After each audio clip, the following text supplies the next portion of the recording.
दोस्तों, आप लोग सुन रहे हैं ओट्स की कहानियाँ।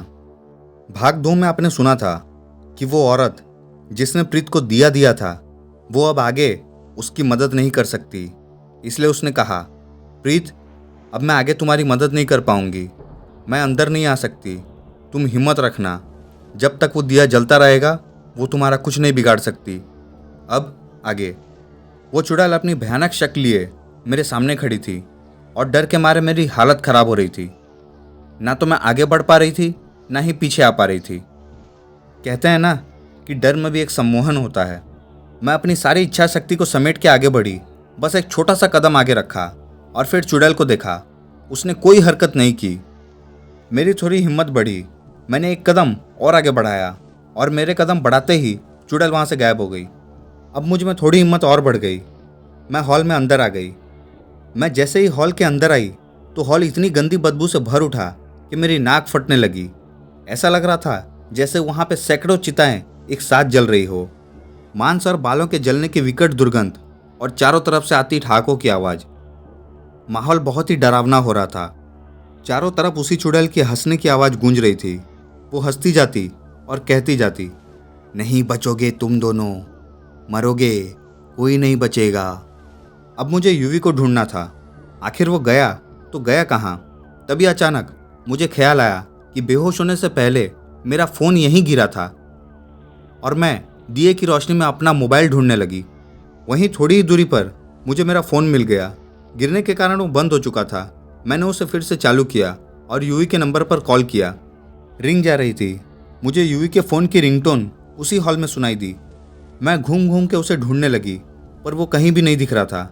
मैं रिंग की आवाज़ का पीछा करते करते हॉल में एक दिशा में बढ़ी, पर यह क्या, यूवी तो यहाँ भी नहीं दिखा। मैंने ध्यान देके सुनने की कोशिश की। आवाज़ ऊपर की तरफ से आ रही थी और मैंने जैसे ही नज़रें ऊपर उठाई मेरी हालत ख़राब हो गई देख के। यूवी ऊपर दीवार से चिपका लटका हुआ था। फ़ोन उसकी जेब में पड़ा हुआ था। मैं चीख चीख के उसको आवाज़ देने लगी, पर वो ऐसे लटका रहा जैसे उसे मेरी आवाज़ ही नहीं सुनाई दी। दिए की रोशनी में ऊपर का कुछ साफ भी नहीं दिखाई दे रहा था। मैंने अपने गले का स्टॉल निकाला और दिए की लौ में उसे जला के नीचे डाल दिया। उसकी रोशनी पूरे हॉल में फैल गई। अब मैंने यूवी की तरफ देखा। वो बेहोश दीवार से चिपका लटक रहा था। तभी मेरी नज़र छत के दाईं तरफ गई। वो चुड़ैल घुटने के बल रेंगती हुई यूवी की तरफ बढ़ रही थी और अब उसका सिर उसकी गर्दन पर था। यूवी को इस हाल में देख मैं अपना डर भूल गई और चिल्ला चिल्ला के उसे आवाज़ दिए जा रही थी। पर उसे होश होता तब तो वो कुछ सुनता। वो चुड़ैल उसके पास आके अपनी लंबी सी जीभ से यूवी को चाटने लगी।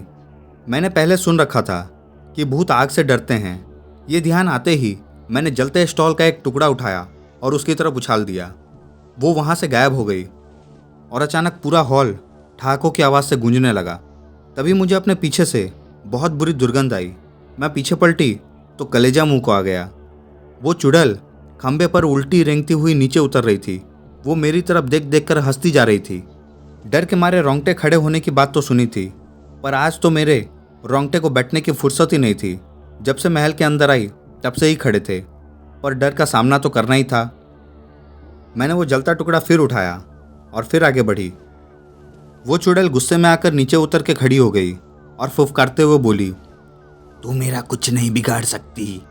मैंने बिजली की भी ज़्यादा तेजी से वो टुकड़ा उसकी तरफ फेंका। टुकड़ा जाके सीधे उसके मुंह पर गिरा और वो चीखती हुई फिर से गायब हो गई। अब मैं खुश थी क्योंकि मैंने उसकी कमजोरी जान ली थी। अभी तक वो हावी थी मुझ पे, अब बारी मेरी थी। मैंने गीता में पढ़ा था कि क्षत्रिय के लिए युद्ध स्वर्ग का द्वार है, और अब मुझ पे एक जुनून सा छाने लगा था। मैंने अब चुड़ैल से लड़ने की ठान ली थी। या तो वो आज हारेगी या फिर वो मुझे मारेगी। और मैंने ललकारते हुए उसे आवाज़ दी, आ, अब कहाँ है तू? डर गई क्या मुझसे? आ देखते हैं कौन कैसे खत्म करता है। मेरे इतना बोलते ही सरसर की आवाज़ के साथ वो चुड़ैल मेरे सामने आकर खड़ी हो गई। वो भयंकर गुस्से में थी। उसकी लटकी हुई आंखें गुस्से से लाल हो रही थी। मैंने अपने कपड़ों के ऊपर पहना हुआ श्रग उतारा। उसका एक छोर हाथ में पकड़कर दूसरा आग में जला दिया। जैसे ही वो जला मैं उसे लेकर चुड़ैल की तरफ बढ़ी। उसने अपना रूप और भयानक बना लिया और अपने बड़े बड़े नाखून मेरी तरफ करके बढ़ी। जब तक वो मुझ पर हमला करती मैंने जलता हुआ श्रग घुमा के उसके मुंह पे मारा। वो चीख के 2 कदम पीछे हटी। इससे मेरा जोश और बढ़ गया। अब मैंने उस पर अंधाधुंध वार करने शुरू किए और उससे पूछा, बता क्या बिगाड़ा है हमने तेरा, क्यों पीछे पड़ी है हमारे। वो दहाड़ती हुई चिल्लाई, नहीं छोड़ूंगी, और गायब हो गई। अब तक मुझे एक बात समझ नहीं आई थी कि ये चुड़ैल आखिर मुझ पे हमला क्यों नहीं करती है। जिस तरह इसने यूवी की हालत की, मेरी भी कर सकती थी। आखिर क्या वजह है जो मैं अब तक बची हूँ। ये रहस्य अगर मैं जान लेती तो मेरा उससे मुकाबला करना और आसान हो जाता। मगर इतना तो था कि पहले मैं चुड़ैल से डर रही थी और अब वो मुझसे डर रही थी। कहते हैं ना कि डर के आगे जीत है। मैंने आखिरी तक उम्मीद नहीं छोड़ी और शायद यही मेरी उम्मीद थी जो अब तक बची हुई थी। अब मैंने फिर चुड़ैल को ललकारा, कहाँ छिप कर बैठ गई है, बाहर आ, सामना कर मुझसे। तू भी क्या याद रखेगी कि इस राजपूत से पाला पड़ा था। मुझे हॉल के अंदर बने एक छोटे से दरवाजे पे चूड़ियों की खनक सुनाई दी। इस वक्त मुझ पे एक अजीब सा नशा चढ़ा हुआ था। मैं पूरे जोश के साथ उस दरवाजे के अंदर हो गई। दरवाजे के अंदर ही एक कोने में मैंने उसे बैठे देखा। उसकी मेरी तरफ ही पीठ थी। उसके पास से अजीब सी चप चप की आवाज़ आ रही थी। मेरे आते ही वो मेरी तरफ घूमी। उसका हाल देखकर मुझे बहुत घिन आने लगी। वो हाथों में किसी का कलेजा लिए हुए थी और बड़े ही मज़े से उसे खाए जा रही थी। उसके हाथ मुंह से खून बह बह कर टपक रहा था, जिसे वो अपनी लंबी जीभ से चाटती जाती थी। अगर यही सीन मैंने थोड़ी देर पहले देखा होता तो यकीनन मैं डर के मारे बेहोश हो जाती। पर इस वक्त मुझ पर जुनून सवार था उसे मात देने का, और ये चुड़ैल लड़ाई अधूरी छोड़कर यहाँ डिनर कर रही थी। मैंने उसे हमला करने का मौका दिए बगैर वो जलता हुआ कपड़ा सीधा उसके ऊपर फेंक दिया। आग सीधी उसके कपड़ों में लगी और वो जलने लगी, और सेकंड के 100वें हिस्से में मैंने दौड़ के उसके बाल पकड़ लिए। कहीं सुना था कि चुड़ैल की शक्ति उसके बालों में होती है।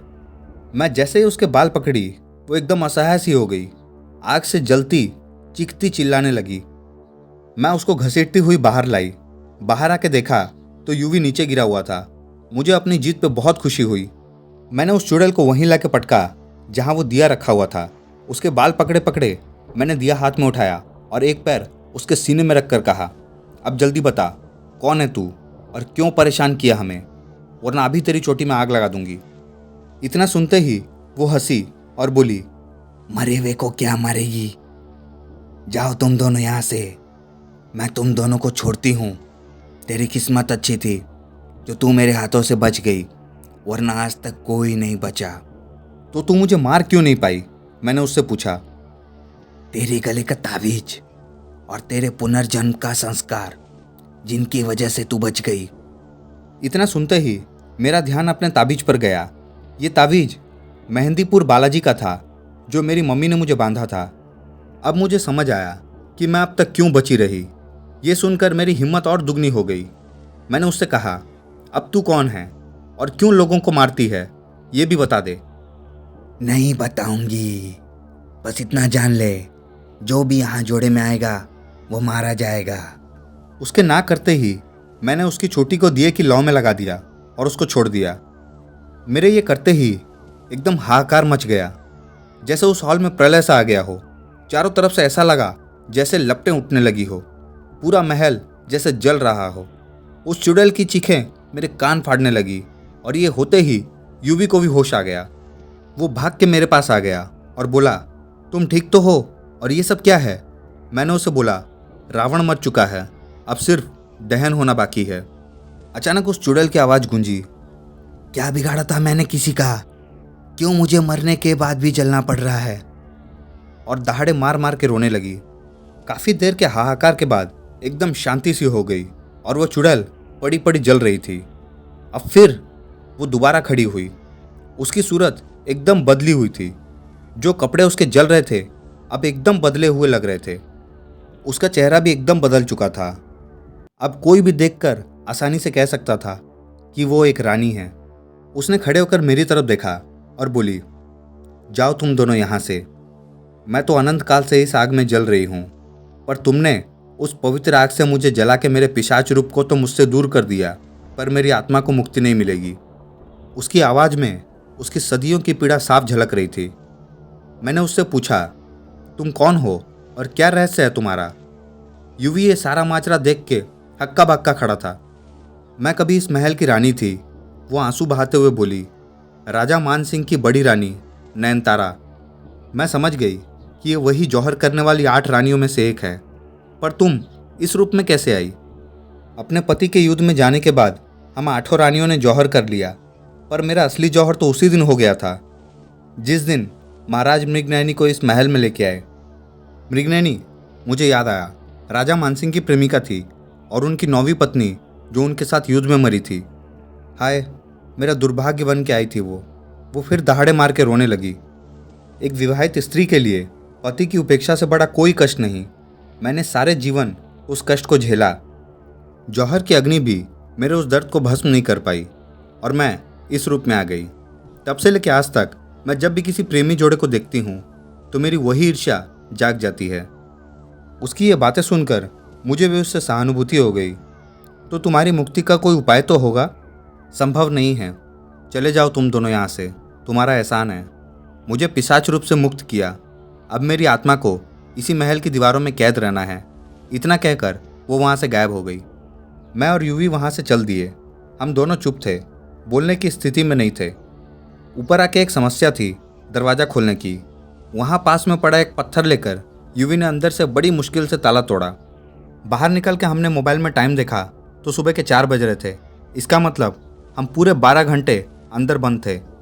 हम दोनों ने अंदर जो कुछ देखा और भुगता था उससे हालत ये थी कि अब हम चल नहीं पा रहे थे। और बाहर निकल के उस चढ़ाई वाले रास्ते में हनुमान जी का एक मंदिर था। हम दोनों वहीं बैठ गए। अब मैंने यूवी से पूछा, तुम अचानक गायब कैसे हो गए? मुझे कुछ भी याद नहीं। हाँ, बस इतना याद है कि जब हॉल में तुम उस खंबे की तरफ बढ़ी तभी ऐसा लगा जैसे मेरे सर पे किसी ने हथौड़ा मारा और मैं बेहोश हो गया। होश तब आया जब तुम उस चुड़ैल को जला रही थी। अब तुम बताओ कि क्या हुआ था? मैंने सारी बात उसको बताई, जो मेरे साथ हुआ था, कि किस तरह मैंने चुड़ैल से लड़ाई की।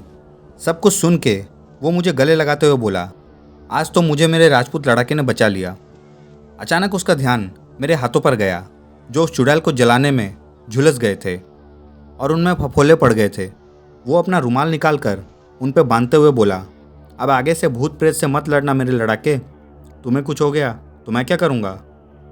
पर यूवी, एक बात समझ नहीं आई। यूवी ने कहा, क्या? वो तो पिशाच थी, मान सिंह की रानी, जिसने हमें परेशान किया। पर वो कौन थी जो मेरी मदद के लिए आई थी और मुझे दिया दे के गई थी? क्या पता, होगी कोई भली आत्मा। पर यह चुड़ैल आग से इतना क्यों डरी? वो अपना सर खुजाते हुए बोला, अरे एक भूत तो वैसे भी आग से डरता है, और फिर यह जौहर में जल के मरी थी, इसलिए इसकी आत्मा आग से डरती है। यूवी ने कुछ सोचते हुए हाँ किया। उसके बाद हम दोनों वहाँ से लौट आए और फिर कभी उस किले में नहीं गए। पर एक सवाल मुझे आज तक परेशान करता है कि जो औरत मेरी मदद करने आई थी वो कौन थी?